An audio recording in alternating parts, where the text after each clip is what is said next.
आता पाहूया जरांगे विरुद्ध बारसकर हा जो सामना रंगलाय त्या संदर्भातल्या टॉप 9 बातम्या। लोणावळ्याच्या बंगल्यातील बैठकीत काय डील झाली? बारसकरांचा मनोज जरांगेंना सवाल, तर डील झाल्याने सरसकट आरक्षणाची मागणी सोडली, बारसकरांचा दावा। आरोप होता सरकारचं ऐकून मराठ्यांना संपवायला निघाले, आम्ही कामातून उत्तर देऊ, जरांगेंचं बारसकरांना प्रत्युत्तर।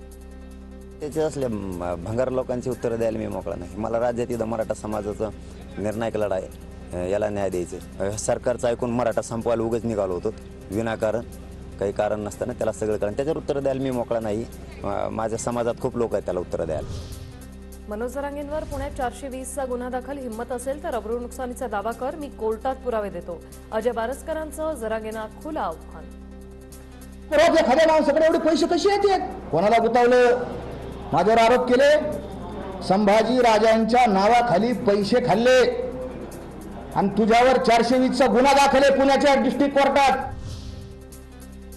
मुख्यमंत्री आणि आरोग्यमंत्र्यांच्या जवळचा माणूस षडयंत्र रचतोय, जरांगेंचा गंभीर आरोप। उद्या निर्णायक बैठक, काय षडयंत्र सुरू हे सांगणार असल्याचा इशारा। तुमचं पाठबळ आहे म्हणून तो नाटक करायला लागलाय, त्याला थांबवा नसता ते तुमच्या जीवावर करतोय असं इकडे येऊन सांगायला लागलाय। तुमच्या जीवावर करतोय असं जनतेत येऊन सांगायला लागलाय। तो आमच्या पाठीशी ही आहेत दोघ जण असं सांगायला, आरोग्यमंत्री आणि मुख्यमंत्री असं सांगायला खेड्यापाड्यात। उद्या सकाळी 11 वाजता इथे अनेक सत्याचे बॉम्ब फुटतील, उद्या जरांगेंचा बुरखा फाडला जाईल। उद्या 11 वाजता वेगळे लोक पत्रकार परिषद घेतील, अजय बारसकरांचा दावा। इथं सत्य बाहेर पडणार आहे, पत्रकार परिषद होणार आहे, पण ते घेणारे लोक वेगळे आहेत आणि ते जरांगेविषयी सत्यता मांडणार आहेत। मराठा आंदोलनादरम्यान कुणाच्या घरात जाऊन भाकरी खाल्ली? अजय बारसकरांचा मनोज जरांगेंना सवाल। 17 दिवसाचं आंदोलन चालू होतं, तू रात्री कोणाच्या घरात जाऊन दूध भात खात होता, दूध भाकरी खात होता? माझ्याकडे रेकॉर्ड नाही का? माझ्याकडे पुरावे नाहीत? कोणत्या मायमाऊलीतून तू कमरापर्यंत पाय दाबून घेतले? मला बोलता येतं, माझ्याकडे व्हिडिओ येतो, माझ्याकडे रेकॉर्डिंग येतात।